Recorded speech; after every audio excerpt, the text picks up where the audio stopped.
இந்த வீடியோவில் STK ஐசிக்குள்ளே என்ன இருக்குதுன்னு தான் பார்க்க போகிறோம். இது ஒரு ஹைப்ரிட் ஐசி. போர்டிலேருந்து டீசால்டர் பண்ணிவிட்டு நம்ம ஐசியை எடுத்துடலாம். இந்த STK ஐசி ஆம்ப்ளிஃபையரில் பார்க்கலாம். அதிக சவுண்டு வச்சு ஓட்டிட்டோம்னா சீக்கிரம் போயிடும்.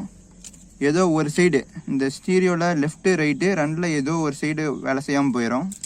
இல்லைனா ஒரு சில டைம் ரெண்டுமே கூட போயிடலாம். சரி, உள்ளே என்ன இருக்குன்னு கழட்டி பார்த்துடலாம்.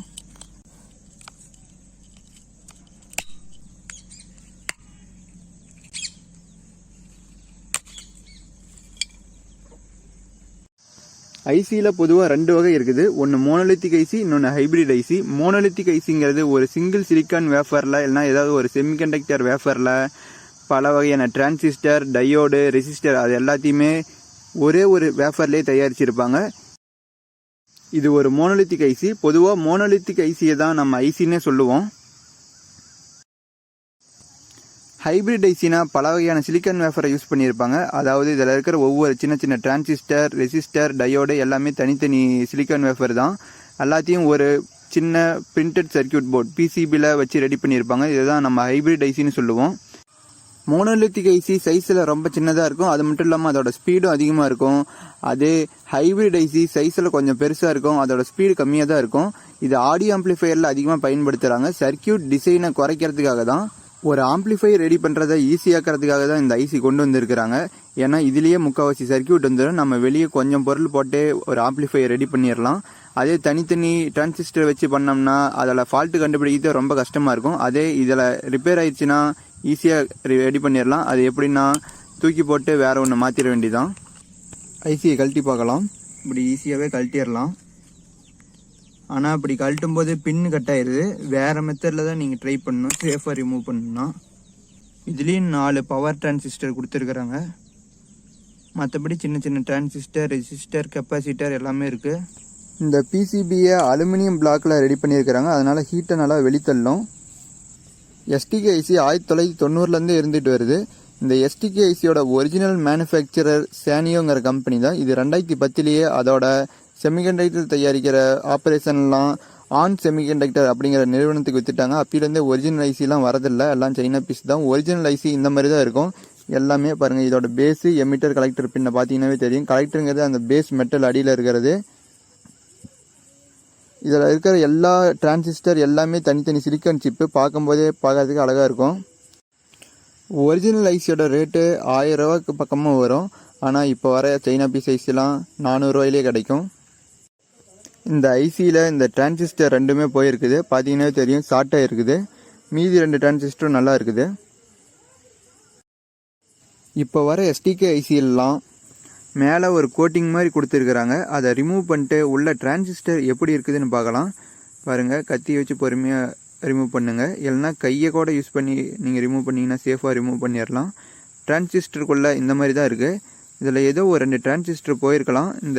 அதுக்கு வர லீட் ஒயர் கூட கட்டாக இருந்தாலும் வேலை செய்யாது இந்த ஆம்ப்ளிஃபையரு. இதை எப்படி ரெடி பண்ணுறதுன்னு இன்னொரு வீடியோவில் பார்க்கலாம். இந்த டிரான்சிஸ்டரோட பின் அவுட் பாருங்கள். Base, emitter, collector. கலெக்டருங்கிறது அடியில் இருக்கிற பேஸ் மெட்டல் தான். இது ஒரு NPN டிரான்சிஸ்டர் தான் 4மே. டிரான்சிஸ்டரோட மதிப்பு எப்படி கண்டுபிடிக்கிறதுன்னு ஏற்கனவே ஒரு வீடியோ போட்டிருக்கோம். அந்த வீடியோ வச்சு இந்த டிரான்சிஸ்டர்லாம் நல்லா இருக்குதான்னு செக் பண்ணி பார்த்துடலாம். STK ஐசியோட டேட்டா ஷீட் இது தான். நீங்கள் கூகுளில் போட்டு சர்ச் பண்ணிங்கன்னாவே உங்களுக்கு கிடைக்கும்.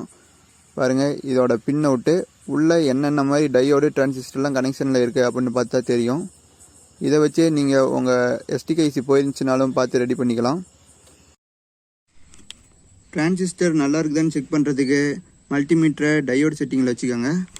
வச்சுக்கிட்டு இந்த 2 லீடையும் ரிமூவ் பண்ணிட்டீங்கன்னா தான் உங்களுக்கு செக் பண்ணுறதுக்கு ஈஸியாக இருக்கும். ஏன்னா இங்கே ஒரு 180 ஓம் ரெசிஸ்டர் இருக்கிறதுனால செக் பண்ணுறதுக்கு கொஞ்சம் கஷ்டமாக இருக்கும். அதனால் 2 லீடையும் ரிமூவ் பண்ணிடுங்க. இந்த மாதிரி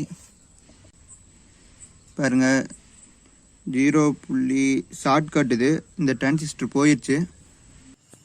நார்மலாக நம்ம யூஸ் பண்ணுற எல்லா டிரான்சிஸ்டரையும் உள்ள இந்த மாதிரி தான் இருக்கும். ஆனால் மேலே ப்ரொடக்டிவ் கேஸ் கொடுத்துருப்பாங்க.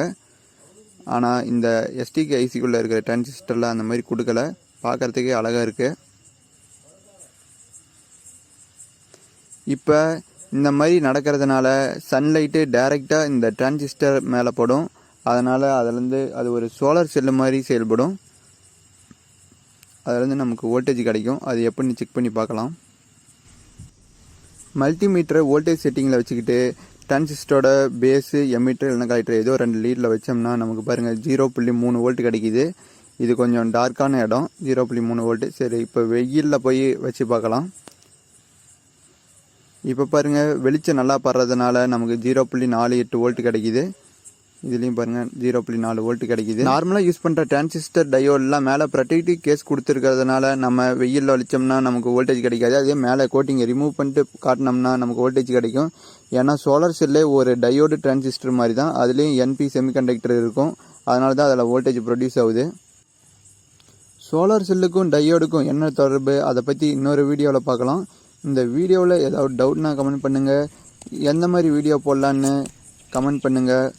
இதுக்கு முன்னாடி நம்ம சேனலில் போட்டிருக்க வீடியோலாம் மறக்காமல் பாருங்கள். நன்றி, வணக்கம்.